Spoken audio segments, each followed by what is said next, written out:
His work in making sure I got here, Jim, and could I just make one very special announcement, and that is we have a duly elected candidate, Peter Skaisbrook, for the seat. Peter, well done and congratulations. I'm sure, as you did last time, you'll do a great job representing the values of the Labour Party. I would also like to acknowledge my parliamentary colleagues and my former parliamentary colleague, Mike Forshaw. Right, Mike, good on you, mate. His ears are recovering after a long period sitting beside me in the Senate. I'd also like to acknowledge Helen and Peter for being here. And Helen, let me tell you, after the speech I did the night before last that you attended, I won't be repeating that speech, so it's okay. I'd like to discuss three major topics tonight. One is the federal Labour government's achievements and the challenges that the government faces, the forthcoming election, and the National Policy Forum and key issues for the future. Look, despite the constant and unrelenting propaganda attacks from the murder press and their fellow travellers in radio and television, members of the Labour Party have got much to be proud of given the policy achievements since Labour came to government in 2007. I don't have time to detail all of our achievements given the breadth and scope of legislative change since 2007. Just let me overview the key elements of our achievements. First and foremost, I think in a lot of people's mind, would be the abolition of work choices and the Australian Building and Construction Commission. The apology to Indigenous Australians. Implementing the stimulus packages and avoiding the worst of the Great Recession that still beleaguers the rest of the developed world. Taking our country from the copper era to the fibre era as we build the national broadband network. Historic increases in the pension from $207 per fortnight for singles to $236 per fortnight for couples. Investing $3.7 billion in aged care. Delivering a $2.2 billion mental health package. Increasing hospital beds. Training new doctors. Building 60 GP super clinics, 200 hospital upgrades, 25 regional cancer centres, a lot to be proud of. A $1.23 billion investment in primary health care through Medicare locals. $4.6 billion for dental reforms. An unprecedented $36 billion nation-building programme to improve roads, rail and ports, as well as dedicated regional infrastructure funds. Delivering breakthrough funding for Disability Care Australia through an increase to the Medicare levy. Funding the largest school modernisation programme in Australia's history, involving 24,000 projects and 9,500 schools. I don't hear too many complaints about those projects at all. 960,000 computers in schools. Legislating for the first ever paid parental leave scheme. Increasing the childcare rebate to 50% of out-of-pocket childcare expenses, providing families with up to $7,000 per year per child. Doubling investment in schools compared to the Howard government. Funding a new national plan for school improvement, the Gonski plan. Providing more than $2 billion for preschool and kindergarten places. Establishing an emissions trading scheme and a renewable energy target. Creating the world's largest network of marine parks to protect our precious oceans. And recognising the sacrifice of Australian workers for building the nation by building the $3 million National Workers' Memorial in Canberra. That's a good one for me, because I thought we had to do that, and it's been a great achievement of the Labour government to recognise workers that have been killed building the nation.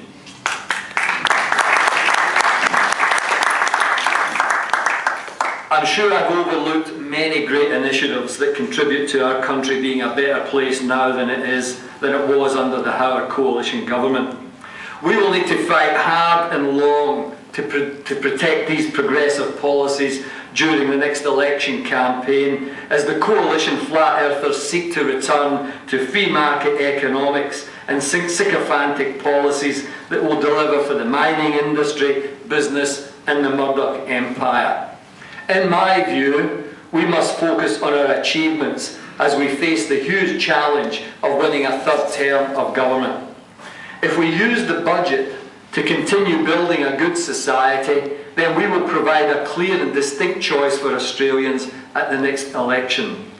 The choice will be between a government who understands not only the economic challenges, but the social challenges facing Australians, as distinct from a coalition government who will deliver for the rich and powerful at the expense of ordinary Australians. I have, for a long time, been critical of the government's focus on balanced budgets and low taxation. Prior to the last budget, I drew attention to the fact that Australia's tax to GDP ratio was the 5th lowest in the OECD. I argued that using the current tax to GDP ratio of 22.2% as a badge of honour when compared to the Howard government's tax to GDP ratio of 24.2% was politically and economically unsustainable. I argued for a range of revenue-raising measures, including hypothecated taxes to fund our key policy initiatives, as well as a crackdown on super trusts, which are used by the rich and powerful to stay rich and powerful. Recently, concern has been raised with me about large trusts being used to disguise the proceedings of criminal activity. And I will continue at estimates in a few weeks' time to raise the issue with Treasury and with the Tax Office on why we are continuing to support these trusts that are taking billions of dollars out of circulation in the Australian economy, and simply trusts that are not available to most Australians. Now, the expectations of Australians for high quality social benefits and social services cannot be sustained with a tax to GDP ratio of 22.2%. Scandinavian quality social services cannot be paid for with low by international standards tax to GDP ratios. We cannot fund world-class social benefits when governments like the Howard government in 2007 committed to tax cuts worth $65 billion and left the Labour Party with a structural deficit. I was pleased when the government announced a hypothecated tax for the NDIS, and I was even more pleased with the community reaction when right-wing economic commentators and business people attacked the levy. I feel that for Labour to meet its obligations to all Australians, the issue of the level of the New Start payment must be addressed. To me, it's inconsistent with Labour's long-held values of fairness that people who are on the dole are forced to exist on $35 a day. This payment is 30% below the poverty line and forces some of our most unfortunate fellow Australians into poverty and into a life relying on charity. New Start should be increased by $50 a week, indexed, and the taper rates adjusted. There should also be increased support for New Start job seekers. I hope the Treasurer, though I'm not confident, but I hope he's courageous and true to Labour's enduring values in the 2013 budget. To be true to our values and to build a good society based on our programmes, revenue-raising initiatives will need to play a part along with structural saves. I'm really worried about what these structural saves will be. Apart from the election campaign, there will be ongoing challenges for progressive forces within Australia and around the world. These challenges arising from the global financial crisis are huge and enduring, and have coalesced around the age-old argument as to the role of government and the role of the market. The neoliberal market-based approach is for governments to adopt austerity measures.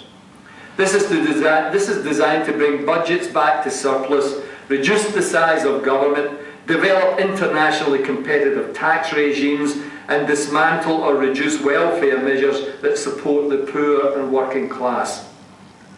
In Europe, it has also meant social unrest as governments reduce wages, pensions, and the superannuation entitlements of working people. Despite our biggest corporations enjoying massive profitability, the focus of the coalition would be to ignore the need for corporations to pay a fair and reasonable contribution through taxation to society. They instead will attack the industrial relations structures and the unions that support workers' capacities to bargain effectively and protect workers' wages and conditions. The recent announcements by the coalition on industrial relations, which are described as incremental, need to be understood in the context of the coalition policy to have the Productivity Commission inquire into the industrial relations system and make recommendations about reform. Most people, or many people, know my views on the Productivity Commission, and I won't repeat them here. Suffice to say that the report could be written now, given the neoliberal ideology which dominates in the Productivity Commission. The Productivity Commission inquiry would, in my view, recommend increasing productivity through direct relationships between the employer and the employee, which is basically individual contracts. More flexibility on the part of workers, which means giving up penalty rates and shift allowances and leave loadings and public holidays. Increasing the rights for management to manage. Stricter controls on union access to the workplace. Increased focus on productivity trade-offs. Competition in the workplace through increased use of contract labour. And removing checks and balances on 457 visas. This will be a taste of things to come if the coalition wins the next election. They will set about dismantling the minerals resource rent tax, the carbon price, the NBN, Gonski, improvements in the health system, environmental protections and workers' rights. Now let me say about the resource rent tax. I was on a committee, I was a member of the Senate Economics Committee that inquired into the MRRT. I published a dissenting report, sorry, not minority report, a dissenting report last week, where I said that Labour should look at the allowances that have been given to the minerals industry. The PM programme earlier this week indicated that already the mining companies have got $6.4 billion, $6.4 billion in tax credits waiting to be pushed in against any profits that they make in the future. So there are problems with that tax. I don't believe for a minute we should do what the coalition are arguing, and that is to scrap it. I have argued to restructure it, make it fairer, and make sure the miners pay a decent tax for using our resources and exploiting our resources in this country. I think we all know the challenges of the budget and the election and why we need to fight to ensure fairness for all Australians and work hard to defeat the coalition at the next election. I want to briefly address some of the longer-term post-election challenges for the party and its organisational structures. I've been consistently on the record as supporting increased democracy within the party. This includes the election of the leader by the rank and file and an increased engagement with the union movement through improved democratic engagement with the unions. I don't buy the argument that the party will get stronger by cutting the links to the union movement. I just think the union movement needs to have a stronger voice in the party, and it has to be a voice based on democratic checks and balances within the union movement. Rank and file members must have a voice in the party, not just the union leader's voice, whose personal policy views may be at odds with their membership. I've been concerned about that for some time. I just know in my union's position, I would have been in real trouble if I'd have been trying to push policy positions within the Labour Party that had not been discussed and debated within the party. That is not the position with many union officials, and I think that's a weakness in the relationship. And I don't think union leaders should be taking their personal policy priorities to the party and into the party without having a proper democratic process within the union to get those policies endorsed. Now, I attended the recent Policy Review Forum in Canberra. It was on for 2 days last weekend. The forum has been charged with developing a new policy platform focusing on the emerging policy challenges. This is a good initiative which brings together federal and state politicians, party officers and rank and file members.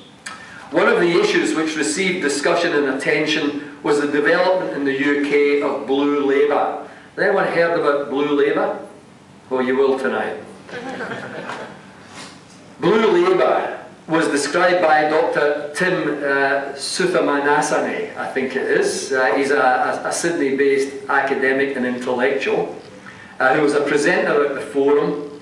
Blue Labour he described as reclaiming patriotism, loving your country, improving your country, nation building and pragmatic progression. I don't know what that means.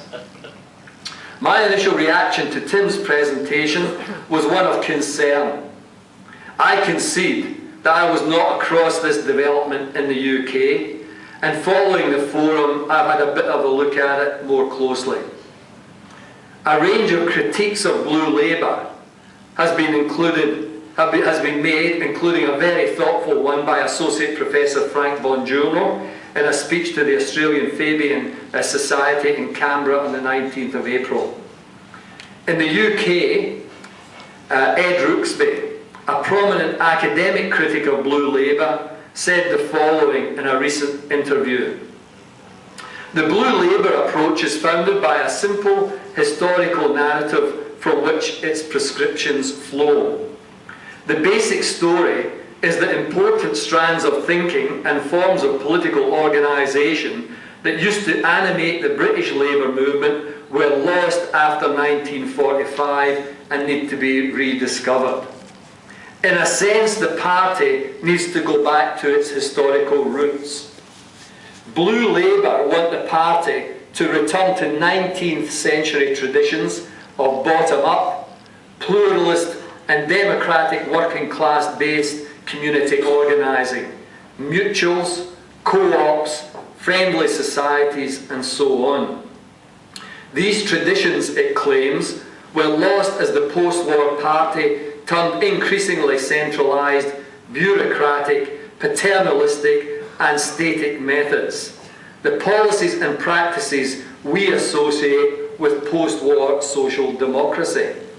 They argue that Labour also needs to reconnect with what it claims are traditional Labour movement values: community, solidarity and reciprocity, for example. Few on the left would have much of a problem with these values, but Blue Labour figures also argue that the working class is fundamentally conservative.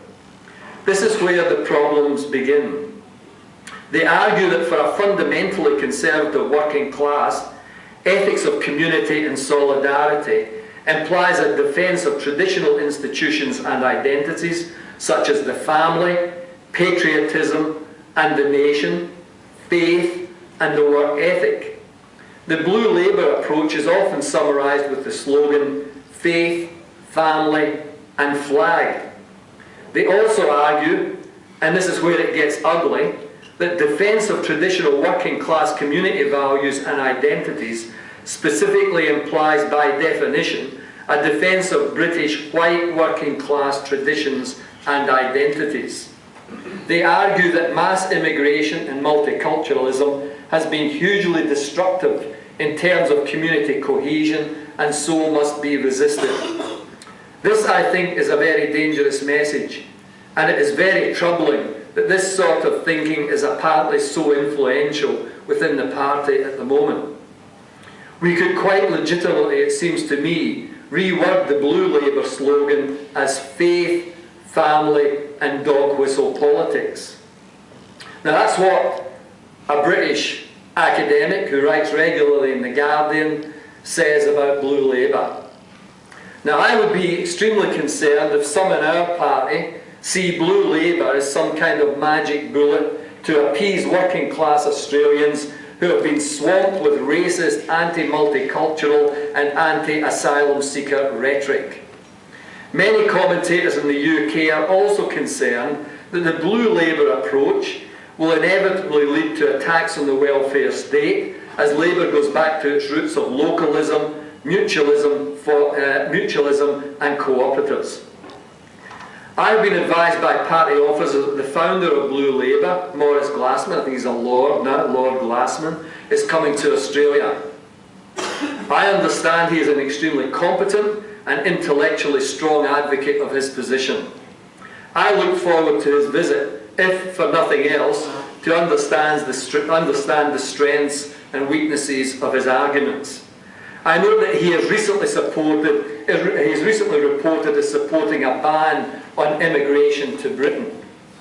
This would fit nicely with the anti-asylum seeker rhetoric of the Murdoch press in Australia, but has no place in the Australian Labour Party. There are aspects of Blue Labour that many in Australia would agree with. These issues include local organising and campaigning, opposition to Labour policies which prioritise business over our working class base, and prioritising economic theory over the needs of society. I joined the Labour Party to build a better society.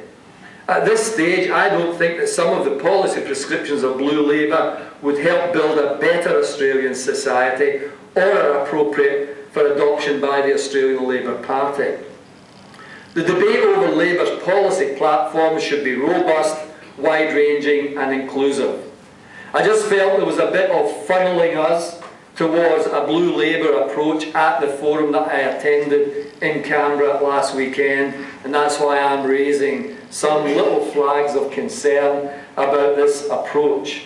In my view, we must look ahead, but we must never forget our traditional links with the Labour movement, the need to have strong values and a vision, and the courage to stand against racism and discrimination. I come from the Labour movement tradition that confronts the hard issues. Capitulation to power and privilege, or the appeasement of racism or discrimination, is foreign to my values and principles, and I'm pretty sure foreign to the values and principles of everyone here tonight.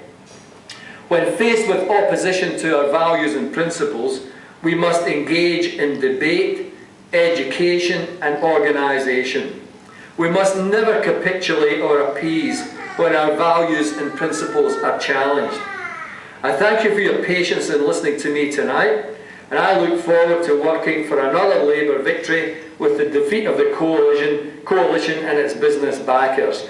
And I certainly want Peter Scarborough to be the next member. Yeah. Thank you.